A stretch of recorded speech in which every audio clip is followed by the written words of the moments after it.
কি হলো সুবেদার সাহেব? দিনজাল সাহেব সরকার কি ফকির হইয়া গেছে? আপনাকেও বেতন দিতে পারে না, নাকি বেতন পোষায় না?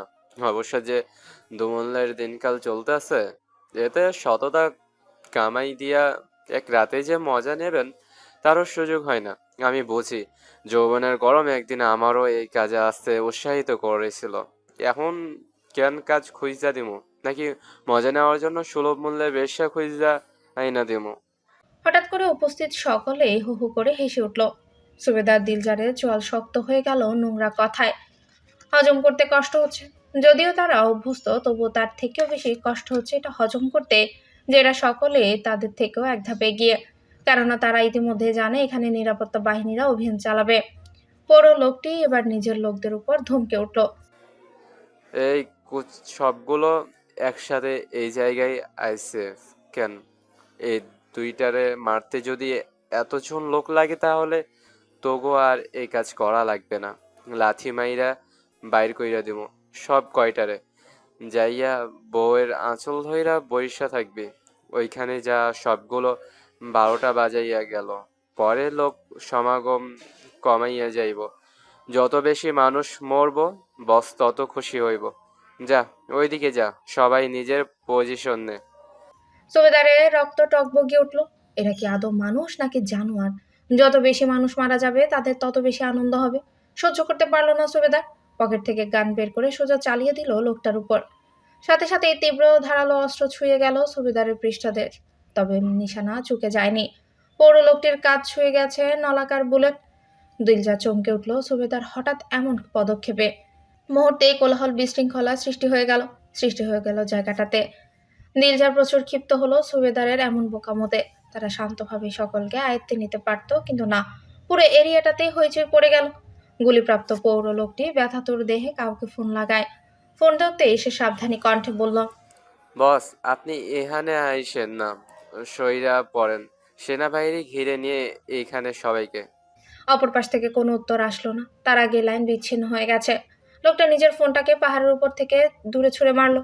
অদূরে দাঁড়িয়ে থাকা ব্যক্তিটি নিজের পথ ঘোরালো। আমি তোমাকে ধরে রেখেছি কখন? আশা ভ্রু উঁচিয়ে জিজ্ঞাসা করলো। মিন্ময় করুণ চোখে তাকালো তারই দিকে। আশা ডোন্ট কেয়ার ভাব নিয়ে হাতের বিশালাকার থালা থেকে আরেকটা আপেলের টুকরো নিয়ে তার মুখে ঢুকিয়ে দিতে গেল। দুই ঠোঁটের মধ্যকার ফাঁক নিশ্চিহ্ন, দাঁতে দাঁত চেপে মুখ শক্ত করে বসে আছে মিন্ময়। আশার দুগালে চাপ প্রয়োগ করে জোরপূর্বক আপেলের টুকরোটা ঢুকিয়ে দেয়। মিন্ময় এবার নাক টেনে উঠল।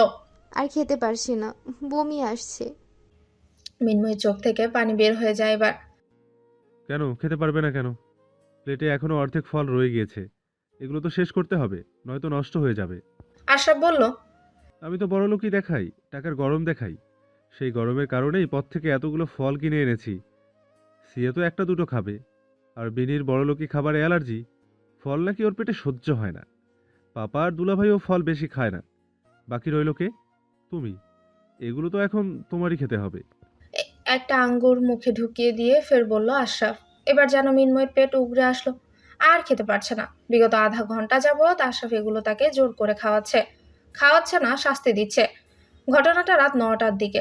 আশরাফ হাজির হয় মিন্ময়ীদের বাড়িতে। সাথে পথে ঘাটে যা কিছু বেঁধেছে সবকিছুই নিয়ে গেছে। গিয়ে বলে সে মিন্ময়কে বাড়িতে নিয়ে যেতে এসেছে। এতে মিন্ময়ের প্রচুর রাগ হয়। তখনই মিন্ময়ের বড় বোন তাকে দেখায় আশরাফ কত কিছু এনেছে তাদের জন্য। এতে আরো রেগে মিন্ময়ী বলে, বড়লোকই দেখাচ্ছে আপা, টাকার গরম দেখিয়ে যা ইচ্ছে তাই করে। দেখছো না, আমি একটু থাকতে এসেছি তাই থাকতে দেবে না, টাকার গরম দেখাচ্ছে আমাদের সাথে। দুর্ভাগ্যবশত এই কথাটা আশরাফ শুনে ফেলে। শ্বশুরবাড়ি থেকে খাওয়া দাওয়া করে বাড়িতে নিয়ে এসেছে রাত 11টায়। পুরোটা সময় একটা কথা বলেনি আশরাফ। মিন্ময়ী স্বস্তির নিঃশ্বাস ফেলে শুতে গিয়েছিল। তখনই হাজির হয় আশরাফ এক থালা শাস্তি হাতে। মিন্ময়ী করুণ গলায় বলল, অন্য কোনো শাস্তি দিন দয়া করে, আমি ভুল করেছি, আর কখনো এমন কথা বলবো না। সেটা কথাটা বলার আগে ভাবা উচিত ছিল। এখন বলে এসব বলে লাভ হবে না। তোমার কথাটা তো আর ফিরিয়ে নিতে পারবে না। তাছাড়া তোমার এই এক রত্তি শরীরে অন্য কোনো শাস্তি সইবে না। এটাই তোমার উপযুক্ত শাস্তি। যত বেশি ফল খাবে তত বেশি শক্তি পাবে। বলে আশরাফ আরেক টুকরো ফল ঢুকিয়ে দেয় মুখে। আমি পারবো, আপনি দিয়েই দেখুন। মিন্ময়ী অনুনয় করে বলল। আশরাফের একটু করুণা হলো মেয়েটার উপর। ঘরের এক কোনায় লন্ড্রি বাস্কেট দেখিয়ে বলল, ওইখানে ধোয়া জামা কাপড়গুলো ধুয়ে ফেলো। মিন্ময় চোখ মুখ কুচ চকচক করে উঠল, হুড়মুড় করে বিছানা থেকে নেমে গেল। বাস্কেট থেকে কাপড়গুলো নিয়ে ওয়াশিং মেশিনের দিকে এগিয়ে গেল। বিছানার হেডবোর্ডে হেলান দিয়ে ফল খাচ্ছে আশরাফ আর মেয়েটাকে দেখছে। ওদিকে কোথায় যাচ্ছ? আশরাফের প্রশ্নে মিন্ময়ের গতিরোধ হয়। ওয়াশিং মেশিনকে নির্দেশ করে বলল, ওই মেশিনটার কাছে যাচ্ছি কাপড় চোপড়গুলো ধুতে। ওই মেশিন কেন আমার জামা কাপড় ধুবে? আমি কি ওকে বিয়ে করেছি নাকি তোমায় বিয়ে করেছি? কেন? ওটা তো আপনার জামা কাপড় প্রতিদিন ধুয়ে দেয়। তাহলে তো ওটাকেই বিয়ে করতে পারতাম, তোমায় কেন করলাম? আশরাফ শান্ত গলায় বলল। মিন্ময় বুঝলো এগুলো তাকে ধুতে হবে, তাই চুপচাপ কথা না বাড়িয়ে ওয়াশরুমে চলে যায়। মিন্ময় যেতে আশরাফ ঘর থেকে বের হয়ে গেল, সোজা গেটের পাশে দারোয়ানের ঘরে চলে গেল। 2 মনিটর বাড়ি সহ আশরাফ আশা ফাউন্ডেশনের সকল সিসিটিভি ফুটেজ চলছে, আর দারোয়ান সে চেয়ারে ঝুমুচ্ছে। আশরাফ চোয়াল শক্ত করে বিগত 3 ঘন্টা সিসিটিভি ফুটেজ চেক করতে লাগলো। মুহূর্তে রাগে ফেটে পড়লো শিয়াশা লুকিয়ে বাইরে যাওয়া দেখে। সে দৃষ্টি শুরু করে দেখার চেষ্টা করলো কার সাথে যাচ্ছে, কিন্তু ব্যক্তিটির পৃষ্ঠদেশ ছাড়া অন্য কিছুই দেখা যাচ্ছে না। How how could you do this, Siya? বিড়বিড় করে আশরাফ বেরিয়ে পড়লো। ফোন বের করে শিয়াশার লোকেশন ট্র্যাক করলো। বাড়ি ফেরার সময়ই তার খটকা লেগেছে পেছনের গেটে তালা বাহির থেকে লাগানো দেখে। সে গাড়ি বের করতে করতে নিজের পার্সোনাল গার্ডদের ফোন করে। সাঙ্গু নদীর তীরে মেলায় পৌঁছাবে 10 মিনিটের মাঝে। জনমানবহীন রাস্তায় অস্বাভাবিক স্পিডে ধুলো উড়িয়ে গাড়িটি চলছে।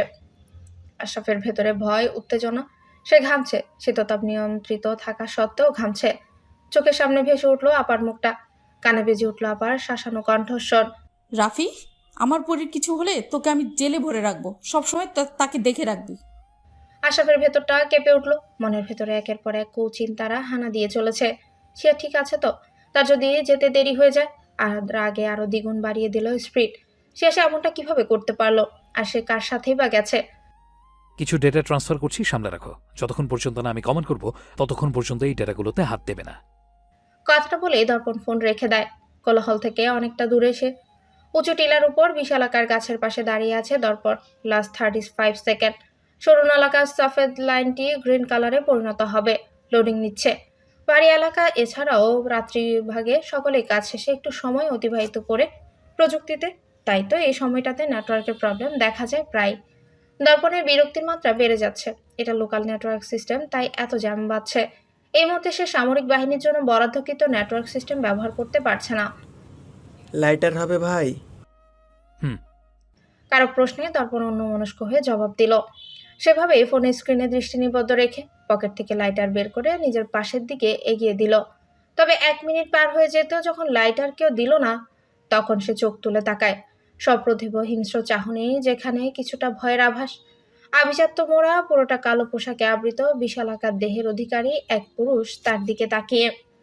তার দিকে নয়, তার কোমরের বেল্টে থাকা ক্ষুদ্র অস্ত্রের দিকে, যেটা টি শার্ট উঠে দৃশ্যমান হয়ে আছে। কৌতূহল মেটানোর বিন্দুমাত্র সময় সুযোগ দিল না কেউ একে অপরকে। সবেগে নলাকার ধাতব অস্ত্র দিয়ে একে অপরের ললাট বরাবর তাক করলো। আগন্তুক লোকটি ফেসফেসে ভাঙা গলায় দর্পণকে বলল, কে তুই? ওটা নামা, নয়তো এখনই শুট করব। Same speech for you, put the gun, otherwise I will shoot you. অষ্টপুটে ম্লান হাসি নিয়ে বলল দর্পণ। তুই কে? আগন্তুক ফের জিজ্ঞাসা করলো। তোর জম, তুই এক গাধা। নিজের বোকামির কারণে নিজে ফেসে গেলি, আমি তো তোকে খেয়ালই করিনি। বলেই দর্পণ চোখ মারলো তাকে। আগন্তুকও ফিচেল হেসে উঠল। গান তাক করে নিজের পকেট থেকে একটা ফোন বের করে সেটা দর্পণের সামনে তুলে ধরলো। দর্পণ শান্ত দৃষ্টিতে ফোনের স্ক্রিনে তাকায়। খাকি পোশাকে আবৃত নিজের অভয়ব দেখে খুব একটা বিচলিত হলো না। যেই কেসের সাথে যুক্ত হয়ে কর্নেল তোফায়েল আহমেদ, মেজর আমিন গাজীর মতো বীর যোদ্ধারা প্রাণ খুইয়েছেন, সেখানে তার উপর এখনো কারো নজর পড়বে না, এ যেন হাস্যকর ব্যাপার। তবে মেজর দর্পণ এহসানের সব চিন্তারা যেন দুশ্চিন্তায় পরিণত হয় একটা নাম শুনতেই। মেয়েটা যে এখানে রয়েছে তার সাথে, কোনোভাবে যদি সে জড়িয়ে যায়, নিজের উপর পূর্ণ আস্থা রেখে সে অবিচল দাঁড়িয়ে রইল। তাকে টপকে মেয়েটার কাছে কেউ পৌঁছে দেখাক, সেদিনই দরকার পড়লে নিজেই নিজের আত্মগুরুর ভেঙে চুরমার করে দিবে। মেজর দর্পণ এহসান, তাই তো? আরে শালা, ভাগ্য এক দুয়ার থেকে ঝাঁটাপেটা করলে আরেক দুয়ার দিয়ে বরণ ডালা সাজিয়ে বসে থাকে। দুবাই থেকে এখানে আসতে হয়েছে তোকে টপকাতে। জানিস কত বড় আত্মত্যাগ করতে হয়েছে এর জন্য? স্বনামধন্য শেখের একমাত্র মেয়ে এই প্রথমবার রাজি হয়েছে রুম ডেটের জন্য। শুধু মধু রেখে এখানে আসতে হয়েছে, তবে ভাবিনি এত সহজে তোকে পেয়ে যাব। বলে আগন্তুকটি খ্যাক খ্যাক করে হেসে উঠল। পরপরই চোখ মুখে কাঠিন্যতা ভর করলো। আরেক সাইফ চৌধুরী, বহু বছর আগে তার মধ্য তোর মতো এমন যৌবনের গরম ছিল। দেখ এখন সে কাপুরুষের মতো ঘরে মুখ লুকিয়ে বসে আছে। তোর অবস্থাও তার মতোই হবে। আজকের একটা টাস্ক তোর কারণে অসফল হয়েছে, তাতে যত না লস হবে আমাদের, তার থেকে তোকে মারতে পারলে বেশি লাভ হবে। আজকের টাস্কের বদলে তোর কোরবানি। আগন্তুকটি ফের বলল, বহু বছরের অভিজ্ঞতার বর্ণনা দিতে গিয়ে নিজেদের উপর আস্থা আত্মবিশ্বাস কয়েক গুণ বেড়ে গেল। সততা নিষ্ঠার বয়ান দেয়া এমন কত বীর সাহসী কর্মকর্তাদের চোখের সামনে তড়পিয়ে তড়পিয়ে মরতে দেখেছে। আমাদের মানে আবারও আগাছা? দর্পণ হতাশা মিশ্রিত কণ্ঠে বলল, আগাছাই একদিন মূল্য গাছটিকে নিঃশেষ করে ফেলে, জানিস তো? তোর লাইলি কোথায়? আজ তো তার এখন এখানে আসার কথা ছিল না। আগন্তুকটি ভ্রু নাচিয়ে জিজ্ঞাসা করলো। মুহূর্তেই তপ্ত শ্বাস নিঃসৃত হয়ে গেল নাসারৌদ্র থেকে। শান্ত চোখ দুটো শিকারী দৃষ্টি নিক্ষেপ করলো আগন্তুকটির দিকে। থমথমে কণ্ঠে জিজ্ঞাসা করলো, কি চাস? আপাতত তোর লাইলিকে চাই, শেখের মেয়ে না হোক, একজন মহর্ষি সেনা কর্মকর্তার প্রেমিকা বলে কথা, কিছু তো বিশেষ আছেই। আপাতত তাতেই সন্তুষ্ট থাকবো। আমার তোকে জীবিত চাই, কিন্তু তোর কলিজাটা বের করার জন্য আমার ভেতরটা না উত্তেজিত হয়ে আছে। কি করব বলতো? দর্পণের কথায় আগন্তুকটি হু হু করে হেসে উঠল। হাসতে হাসতে বলল, বেশ মাখামাখি প্রেম, তাই না? এর জন্যই বুঝি এত জ্বলছে। বেশ মজা হবে তো তোকে মারতে। আগন্তুকটির উৎসাহী কণ্ঠস্বর। দর্পণ কিছু বলার আগে রিনরিনে সেই পরিচিত নারী কণ্ঠ ভেসে আসলো। Hey Major, let's go. It's too much late. শিয়াশা যতটা উচ্ছ্বাসিত বদনে এসেছিল, ঠিক ততটাই আশ্চর্যভীত হলো দর্পণকে কারো গানের মুখে দিকে। দর্পণ না চাইতেও ভীত হলো এবার। আগন্তুক লোকটি সাথে সাথে নিজের গুলি তাক করলো শিয়াশার দিকে। শিয়াশার আগাগোড়া পর্যবেক্ষণ করে দর্পণের দিকে তাকিয়ে মেয়েকে অবাক হয়ে বলল, দেখি মেজর সাইফের প্রোটেকশন আগে শুধু ছবিতে দেখেছি, বাস্তবে তো মায়ের থেকেও দ্বিগুণ সুন্দরী। ছোট্ট একটা কমপ্লিমেন্টের ভেতরে লুকিয়ে আছে এক ভয়ানক গা শিউরে ওঠা না জানা গল্প। তবে সেদিকে বিন্দুমাত্র ধ্যান নেই দর্পণের। যখন থেকে মেয়েটাকে নিজের পরিবার ভাবতে শুরু করেছে, তখন থেকে মেয়েটার ছোট্ট দুনিয়াটাকে সকল রকমের প্রতিকূলতা থেকে দূরে রাখার চেষ্টা করেছে। তার জন্য তার পরিবারকে এমন নোংরা মন্তব্যের কবলে পড়তে হবে, আর সে নিজ ফায়দা হাসিলে তাকে অক্ষত রাখবে? বিনা শব্দে লোকটার ডান হাতের বাহু ভেদ করে সরু নলাকার বুলেটটি চলে যায়। একটা বুলেট আগন্তুকটিকে কোনোরূপ সরাতে পারল না। সেও শিয়াশার দিকে বুলেট ছুড়ে দিয়েছে। পরবর্তী পরিস্থিতিটা কিছুটা ঘোলাটে, কিছুটা বিভ্রান্তিকর। শিয়াশা ভয়ের তো দেহাভয়ে লেপ্টে আছে দর্পণের বুকে। থরথরিয়ে কাঁপছে মেয়েটার লতানো দেহটি। চোখের সামনে তখন অনবরত বুলেটের আঘাতে ঝাঁঝরা হয়ে যাচ্ছে আগন্তুকের দেহটি। গান হাতে দর্পণের শীতল দৃষ্টিতে নিবদ্ধ আশরাফের দুর্বিদ্ধ মুখশ্রী। লোকটা মারা গেছে, তবুও সে গুলি ছুড়েই যাচ্ছে। সে থমথমে কণ্ঠে বলল, আপনি আইন নিজের হাতে তুলে নিতে পারেন না। রক্তলাল নেত্রদয় ভস্ম করে ফেলছে দর্পণের শীতল মুখশ্রী। শিয়াশার দিকে নজর পড়তে সে বড় বড় কদমে তাদের নিকট আসে। আঁচকাটা নিয়ে শিয়াশাকে দর্পণের বাহুডোর থেকে ছাড়িয়ে নিয়ে নেয় নিজের কাছে। ক্রুদ্ধ গলায় দর্পণের উদ্দেশ্যে বলল, আর যদি সিয়ার কিছু হয়ে যেত, তবে আমি আপনাকেও ঠিক একইভাবে মারতাম। Stay away from her. মামা স্পিড কমা, অ্যাক্সিডেন্ট হয়ে যাবে। শিয়াশা কান্নারত গলায় বলল, এমন পরিস্থিতিতে সে কখনো পড়েনি, হয়তো পড়তে দেয়া হয়নি। সে জানেও না মারামারি, খুনাখুনি, ঝগড়া ঝামেলা সে পছন্দ করে না। তার পৃথিবীটা তার পাপা নির্মল, ঝামেলাহীন, ভয়হীন করে গড়ে তুলেছে। সে তাতেই অভ্যস্ত। এমনকি মেয়েটা একটা স্বাভাবিক নির্ভীক জীবন দেওয়ার জন্যই তো সে চাকরি ছাড়ে। তাই তো শিয়াশার আশেপাশের পরিবেশ এতটা সুন্দর, এতটা সহজ সরল, আনন্দময়। কর্মজীবন হিসেবেও বেছে নিয়েছে জীবন রক্ষা করার দায়িত্ব। সেখানে আজ নিজের চোখের সামনে এমন বীভৎস দৃশ্য সে মানতে পারছে না। আশরাফকে নিরুত্তর হাই স্পিডে গাড়ি চালাতে দেখে সে আবারও বলল, মামা আস্তে চালাও, কি করছো? সহসা আশরাফের প্রধানলে দগ্ধ দৃষ্টিদয়ের কবলে পড়ল শিয়ার কান্নারত মুখটি। আজ একটু স্নেহের দেখা মিলছে না। আশরাফ চিবিয়ে চিবিয়ে বলল, আর যদি আমার হাত পা বাঁধা না থাকতো, তবে তোকে কষিয়ে দুটো চড় মারতাম। মারো, দুটো চড় মারলে যদি তোমার রাগ উগ্রতা কমে তো মারো। শিয়াশা উল্টো তেজ দেখিয়ে বলল। আশরাফ গাড়ি থামায়। শিয়াশার দিকে তাকিয়ে তাচ্ছিল্য হেসে ফের চিবিয়ে চিবিয়ে বলল, সিরিয়াসলি এটা তোর কাছে উগ্রতা লাগছে? বহু বছর আগেও তোর মাকে যখন লাশ হওয়া অবস্থায় দেখেছিলাম না, আজও মনে হয়েছিল যেন আমি তোর লাশ দেখব। এটা তোর কাছে উগ্রতা লাগছে? তোর কি মনে হয় আমরা তোকে শুধু শুধু এত কড়া সিকিউরিটির মধ্যে রাখি? ও কামন সিয়া, অনেকটা বড় হয়েছিস। এখন অন্তত বোঝার চেষ্টা কর তোর পাপা আমরা যেটা করছি একমাত্র তোর ভালো থাকার জন্যই করছি। Please try to understand. Our heart lives into you. Don't misuse of this weakness. দেহে সমস্ত ভর ছেড়ে সিটে দেহ এলিয়ে আছে শিয়া। চোখ দিয়ে অনর্গল অশ্রু গড়িয়ে পড়ছে। ম্লান দৃষ্টি মামার দিকে তাক করে মলিন কণ্ঠে বলল, এই পৃথিবীতে আমি ছাড়া তার আর কেউ নেই মামু, তার আমার খুব প্রয়োজন। পৃথিবীতে সকলে যদি একা হয় তবে কি তুই সকলের প্রয়োজন মেটাবি? উম, শুধু তার। ফিল্মি ডায়লগস বলা বন্ধ কর Siya. It's not a movie. সে একজন নিরাপত্তা বাহিনীর লোক। দুলাভাই কখনো মানবে না। রাগ দমন করে আশরাফ শান্ত কণ্ঠে বলল, পাপা নিজেও একজন নিরাপত্তা বাহিনীর লোক ছিল। আর তোমরা আমায় কখনো এমন কোনো বাইন্ডিংস দাওনি যে আমি একজন নিরাপত্তা বাহিনীর লোককে ভালোবাসতে পারবো না। এই প্রশ্নের জবাব নেই আশরাফের কাছে। নিরুত্তর আবারও গাড়ি স্টার্ট দিল। শিয়াশা অসন্তুষ্ট মামার নিরুত্তরতায় থমথমে মুখে জানলার বাহিরে মুখ বের করে চুপটি করে বসে রইল। সে বুঝতে চাক বা না চাক দর্পণ একজন সেরা কর্মকর্তা, এমন দৃশ্য তার রোজগার। তবু আজ কেন যেন দর্পণের পেশা নিয়ে তার মধ্যে সংশয়ের সৃষ্টি হচ্ছে। তারা কি আদৌ একে অপরের জন্য সঠিক সঙ্গী? বিগত মাসগুলোতে প্রতিনিয়ত যার প্রেমে পড়েছে, যার ছোট ছোট যত্নগুলোতে মন হারিয়েছে, আজ তাকে নিয়েই তো সংশয় সৃষ্টি হচ্ছে। মানতে পারছে না শিয়াশা। ওভার থিঙ্কিং করতে করতে একসময় ফুপিয়ে উঠল সে। আশরাফ এক দৃষ্টিতে তাকিয়ে আছে ফ্রন্ট মিররে, যেখানে ভাসছে কারো আত্মচিৎকার, একটু বাঁচার আপ্রাণ চেষ্টা। পুরুষালী দাম্ভিকতার আড়ালে লুকিয়ে থাকা নরম অভয়টা নিজের সত্তা হারায়। লাল হওয়া চোখ দুটো পানি ছেড়ে দেয়। নিজের দুর্বলতা লুকাতে গাড়ির ভেতরের লাইট বন্ধ করে দিল। বাসায় পৌঁছাতে পৌঁছাতে জানলার ধারে মেয়েটা নির্যাচ্ছন্ন। আশরাফ থমথমে মুখে শেষাকে কোলে তুলে নেয়।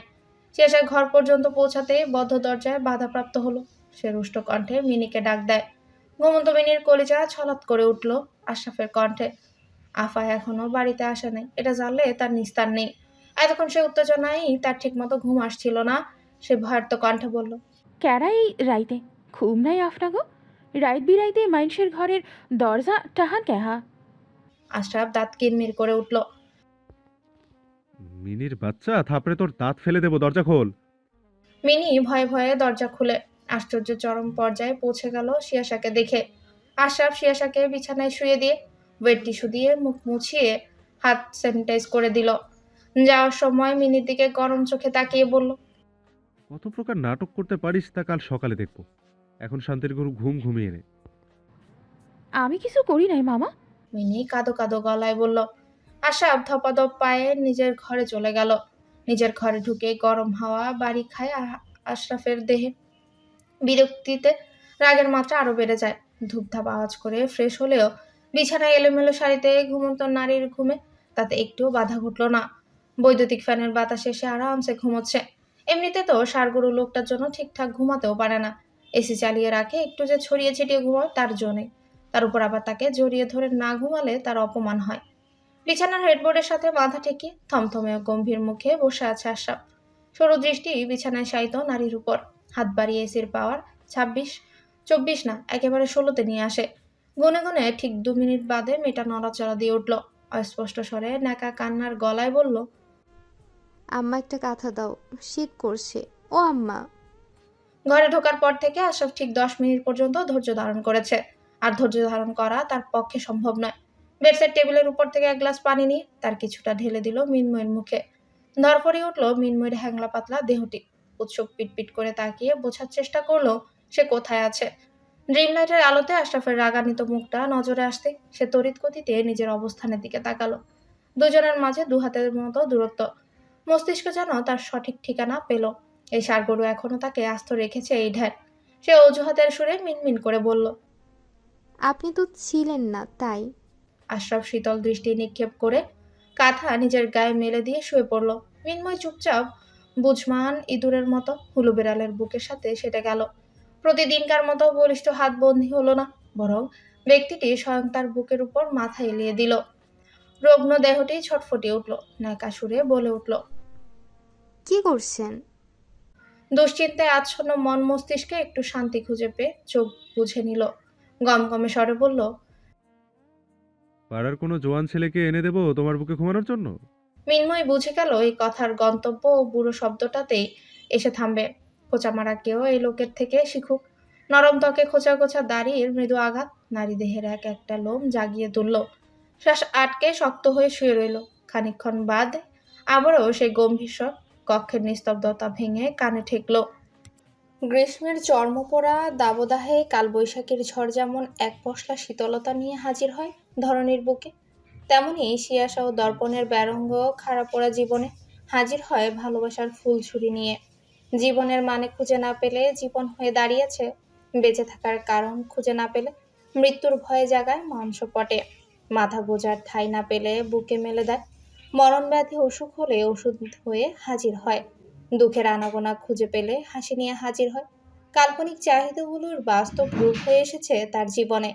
দিনের পর দিন কর্মজীবনের ব্যস্ততা, ক্লান্তি, রুলস রেগুলেশন ছাপিয়ে কখনো কি কাঠখোট্টা মেজরটি নিজেকে এভাবে অনুভব করেছে?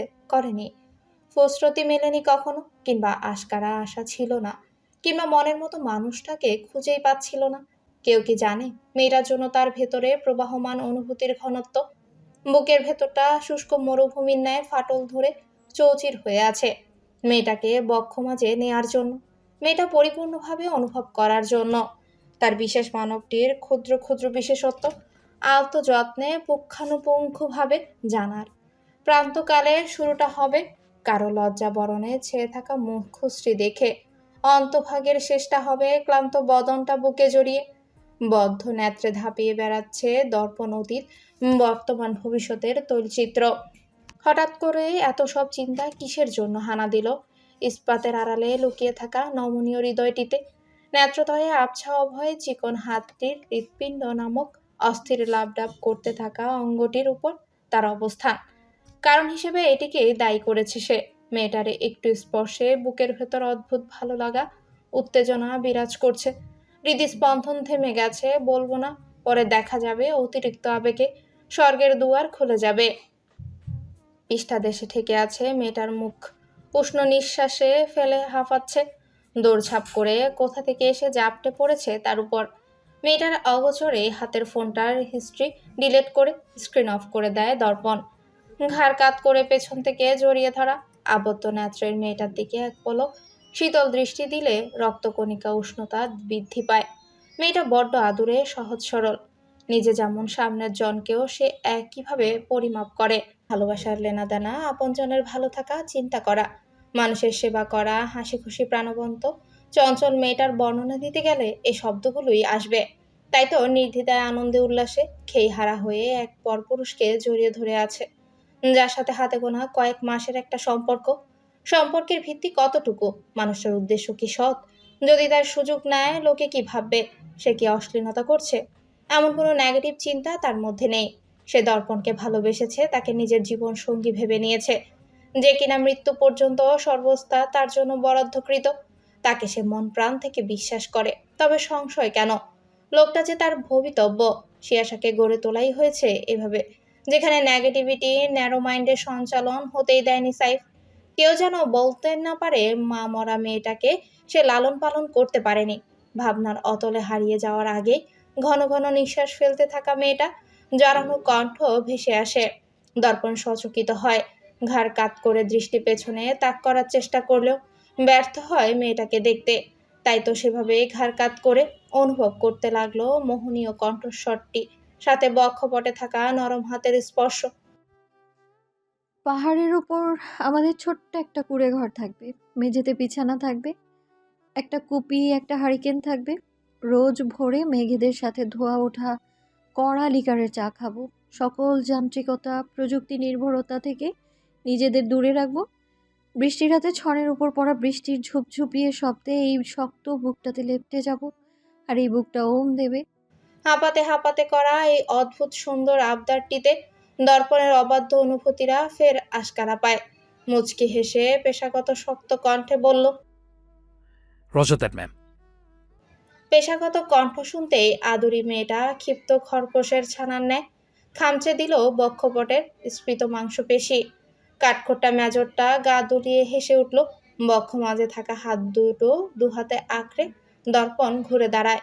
নাকের ডগায় ঘাম জমেছে, ফর্সা আদলে লাল ভাব ঘন আগমনে মেয়েটাকে সুন্দর লাগছে। মেয়েটার নেত্রদয় চঞ্চল, এত ছোট খাটো করেও শান্ত নেই, এত ছুটাছুটি করেও শান্ত নেই। মেয়েটার এই নবপরিস্ফুটিত সৌন্দর্য চোখ মুদে নিতে নিতেই পকেটে ঢুকিয়ে রাখা ফোনটাকে শিয়াসার সামনে তুলে ধরলো। ফোনে লক ইউজ করো না কেন? বুড়ো আঙ্গুলের সাহায্যে মেয়েটার নাকের ডগা ঠোঁটের উপরিভাগের ঘাম মুছতে মুছতে জিজ্ঞাসা করলো দর্পণ। শিয়াসা চঞ্চল নয়, স্থির হয়ে সামলাটে মুখশ্রীতে। চোখাচোখি হলে উদ্বেগে চোখ সরিয়ে নেয় শিয়াসা। লজ্জাবনত চেহারা লুকাতেই লজ্জায় পড়ে কোনো অদ্ভুত আচরণ না করে বসে সে। তবে তার লজ্জাকে পুরোপুরি অদেখা করলো দর্পণ। শীতল কণ্ঠে কমান্ডের সুরে বলল। Turn around. হাতের উল্টো পিঠ দিয়ে অস্থিরভাবে এলোমেলো চুলগুলো সরাতে সরাতে শিয়াসা দর্পণের কমান্ড ফলো করে পিছু ঘুরে গেল। সাথে সাথে রেশমের ন্যায় মসৃণ চুলে রুক্ষ হাতের আনাগোনা পাওয়া গেল। নিজ কর্মে ব্যস্ত দর্পণ আবারও জিজ্ঞাসা করলো একই প্রশ্ন। ফোনে লক ইউজ করো না কেন?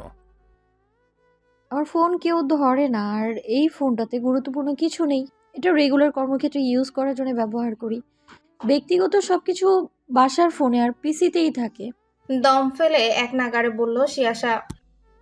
ওহ, তবুও প্রাইভেসি মেনটেন করা উচিত। বলা তো যায় না কারো তোমার ব্যক্তিগত নয় পেশাগত তথ্যের প্রয়োজন পড়ে। আমি ফোনে লক সেট করে দিয়েছি, এখন থেকে ইউজ করার অভ্যেস করে নাও। অদক্ষ হাতে এলোমেলো মুখের উপর পড়ে থাকা চুলগুলো সরিয়ে একগুচ্ছ করে ক্লক ক্লিপের সাহায্যে আটকে দিতে দিতে বলল দর্পণ। শিয়াসা বাধ্যগত মেয়ের মতো মাথা নেড়ে সায় জানা। পরপরই উৎকণ্ঠা মিশ্রিত কণ্ঠে জিজ্ঞাসা করলো। কি পাসওয়ার্ড দিয়েছেন? ফাইন্ড আউট করো। বিভ্রান্তিমূলক কথায় শিয়াসা বেশ চিন্তিত হয়ে বলে। হিন্টস দিন, না হলে বুঝবো কি করে? Our first special day related. প্যান্টের পকেট থেকে হাত গুজে ভ্রু রাচিয়ে বলে দর্পণ। সে বেশ মজাই পাচ্ছে শিয়াসাকে বিভ্রান্ত করে। তবে তার সকল মজা উপে গেল শিয়াসার পরবর্তী কথায়। চোখে মুখে একরাশ হতাশা, অন্ধকার ছেয়ে গেল। আমাদের ফার্স্ট স্পেশাল দিনের সাথে রিলেটেড মানে আন্ডারওয়্যার? শিয়াসা কপাল কুঁচকে তাকিয়ে জিজ্ঞাসা করলো। দর্পণ হতাশা মিশ্রিত কণ্ঠে জিজ্ঞাসা করে। তুমি আমার আন্ডারওয়্যার কেটেছো, সেটা তোমার জন্য বিশেষ দিন। আমি তোমাকে প্রপোজ করলাম, সেটা কোনো বিশেষ দিন না তোমার জন্য? শিয়াসা জিভ কাটে। সে এত গুরুত্বপূর্ণ দিনটার কথা মাথায় আনলো না কিভাবে। সে বোকা বোকা হেসে বলল। দুষ্টুমি করেছি মেজর। দিন না ফোনটা আমি খুলে দিচ্ছি। ডানে বামে মাথা নাড়ায় দর্পণ। ফোনটা এগিয়ে দিলে শিয়াসা ফটাফট ফোনের লক খুলে দর্পণের মুখের সামনে তুলে ধরে। শিয়ারপণ দিতে খুলে যায় লক। দর্পণ হতাশ চিত্তে উল্টো দিকে হাঁটা ধরে। পেছন থেকে মেয়েটা পুরুষটির এমন অবজ্ঞায় খানিক চেঁচিয়ে বলতে লাগলো। এই যে কাঠখোট্টা মেজর, শুনুন, মেলার শাড়ি পরা মেয়েদের দিকে একটুও তাকাবেন না। আপনার জন্য সব নারী হারাম, আমি একমাত্র হালাল। তাই তাদের দিকে তাকালে আল্লাহ পাপ দিবে, পাপ। আর আমি যদি 3 বুড়োকে এই কথা বলি তবে আপনাকে চাকরি থেকে আউট আউট করে দেবে। আলগোছে মৃদু হেসে উঠে দর্পণ। ঘন্টা দুয়েক আগে মেয়েটার হুমকি ধমকি স্মৃতিচারণ করে। সেটাই তাদের শেষ সাক্ষাৎ ছিল। ওই ঘটনার পরে মেয়েটার সাথে আর কথা হয়নি। মেয়েটা কি খুব ভয় পেয়ে গিয়েছে? এখন কি অবস্থায় আছে? এমন হাজারো প্রশ্ন মনে ও কিছু কি মারছে। কানে অনবরত টাইপিং এর শব্দে খানিক বিরক্ত হয়ে উঠল দর্পণ। পকেট থেকে ইয়ারফোন বের করে কানে দিল। সাঙ্গু নদীর তীরে হওয়া হামলার ব্যাপারে সে আগে থেকে জানতো বিদায় দুর্বৃত্তের নিজের আয়ত্তে আনতে বেগ পেতে হয়নি। নিজের আয়ত্তে সামরিক বাহিনীর সদস্যরা নিজেদের দায়িত্ব পালন করতে গিয়ে 2 জন আহত হয়, তারা হাসপাতালে রয়েছে। আর জনসাধারণের তেমন কোনো ক্ষয়ক্ষতি হয়নি। তবে আশফাকের আগমন দর্পণের জন্য ঝামেলা সৃষ্টি করেছে। তার ওই লোকটাকে জীবিত উদ্ধার করা প্রয়োজন ছিল, কেননা সে নিশ্চিত ওই লোকটাই ট্রাই7-এর সাথে অতপ্রতভাবে জড়িত। কেসের গতিবিধি নতুন এক দিশা খুঁজে পেত। আর তাছাড়া এই দিনের খুনের তাকে জবাবদিহিতা করতে হবে। তার থেকেও বড় কথা, আগন্তুক লোকটি যদি এই কেসের গুরুত্বপূর্ণ কেউ হয়ে থাকে তবে শিয়াসা বিপদে রয়েছে, সঙ্গে তার পরিবারও। কপালে হাত ঘষতে ঘষতে সে সরু দৃষ্টিতে সামনের টাইপিংরত 3 জন যুবকের দিকে নিবদ্ধ করল। সে বর্তমানে ক্যান্টনমেন্ট থেকে কিছুটা দূরে 4তলা শ্যাওলা আস্তরণ পড়া পুরোনো একটা বিল্ডিংয়ের দোতলার একটা ব্যাচেলর ফ্ল্যাটে রয়েছে। এখানে বুয়েটে কম্পিউটার সায়েন্স নিয়ে পড়া 3জন যুবক থাকে, যাদের নাম তালহা, মঈন, রিদওয়ান।